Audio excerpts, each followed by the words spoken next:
पत्नी की यह एक चीज पुरुष को धनवान बना देती है। नमस्कार प्रिय दर्शकों, आज एक बार पुनः आप सभी का स्वागत है। दर्शकों, कहा जाता है कि मनुष्य में कोई ना कोई गुण भी होते हैं और कोई ना कोई अवगुण भी होते हैं। कहा जाता है कि मनुष्य अपने गुणों की और अपने अवगुणों की वजह से ही जाना जाता है। साथ ही दोस्तों, आज हम इस ज्ञानवर्धक कहानी में यह जानेंगे कि आखिर स्त्री और पुरुष में वे कौन से गुण होते हैं जो घर को स्वर्ग बना देते हैं और घर को नरक बना देते हैं। तो दर्शकों, आज का हमारा जो प्रसंग है यह बड़ा ही ज्ञानवर्धक है और बड़ा ही प्रेरणादायक है। आज के इस ज्ञानवर्धक प्रसंग में हमें बहुत कुछ सीखने को मिलेगा, इसलिए आज के इस ज्ञानवर्धक प्रसंग को आप अपनी संतान को अवश्य सिखाइएगा। दोस्तों, अगर आप इस चैनल पर पहली बार आए हैं तो चैनल को सब्सक्राइब अवश्य कीजिएगा, क्योंकि आपके एक सब्सक्राइब करने से हमारा मनोबल बढ़ता है। प्रिय दर्शकों, आप केवल हमारे दर्शक ही नहीं, आप हमारे एक परिवार की तरह हो। और दर्शकों, हो सके तो इस ज्ञानवर्धक प्रसंग को अपने मित्र बंधुओं तक और रिश्तेदारों तक अवश्य शेयर कर दीजिएगा, ताकि उन्हें भी इस ज्ञानवर्धक प्रसंग का लाभ प्राप्त हो सके। तो दर्शकों, आइए जानते हैं कि आखिर मनुष्य में वे कौन से गुण और कौन से अवगुण होते हैं जिनकी वजह से वह घर को स्वर्ग और घर को नरक बना सकता है। तो प्रिय दर्शकों, यह कहानी कई वर्षों पहले की है। एक नगर में एक बहुत ही पतिव्रता स्त्री रहा करती थी। साथ ही दोस्तों, एक दिन वह औरत अपने बेटे को लेकर बाजार में कुछ सामान लेने के लिए गई थी। जब वह स्त्री अपने बेटे को लेकर बाजार में सामान लेने जा रही थी तो उन्हें एक रास्ते में एक औरत मिलती है। दर्शकों, वह औरत अपनी शकल से ही बहुत दुष्ट पहचान पड़ रही थी।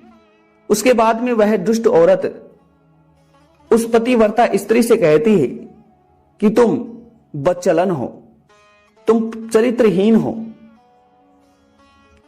और इस तरह वह दुष्ट स्त्री उस पतिव्रता स्त्री से न जाने कितने प्रकार की गालियां निकालती है और गंदे गंदे शब्दों का प्रयोग करती है।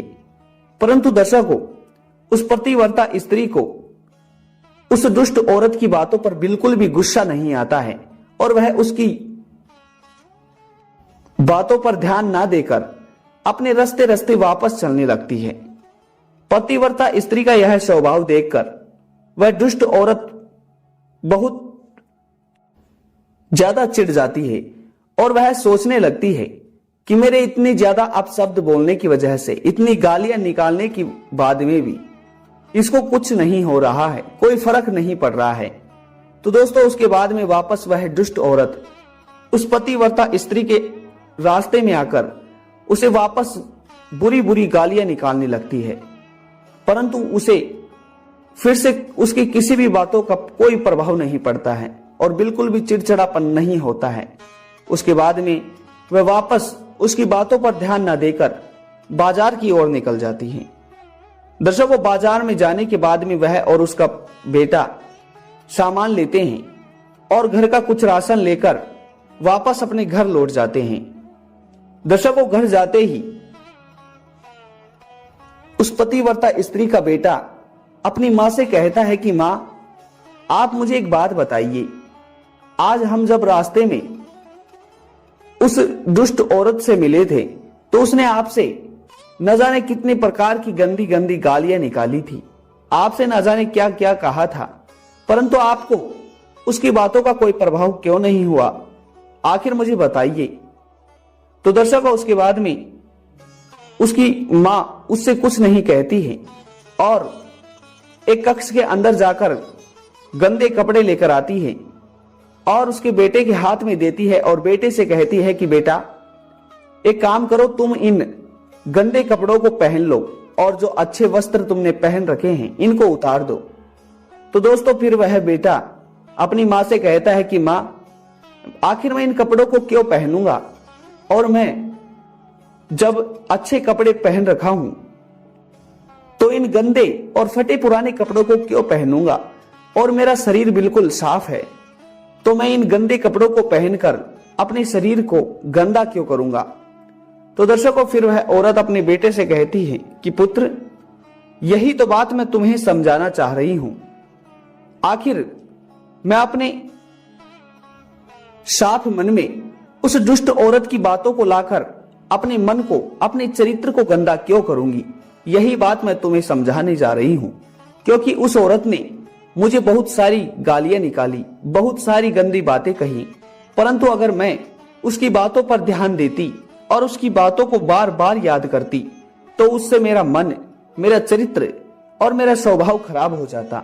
इसीलिए जिस तरह तुम अपने साफ बदन पर इन गंदे कपड़ों को पहनकर अपने बदन को गंदा नहीं करना चाहते, ठीक उसी ही प्रकार मैं उस दुष्ट औरत की बातों को बार बार याद कर कर और उसकी बातों पर अमल कर कर अपने स्वभाव को और अपने मन को गंदा नहीं करना चाहती हूं।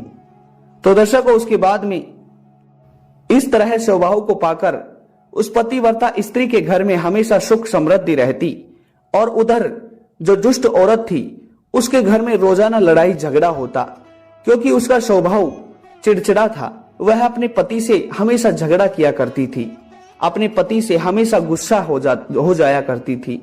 इसी वजह से उसके घर में हमेशा कलह बना रहा करता था।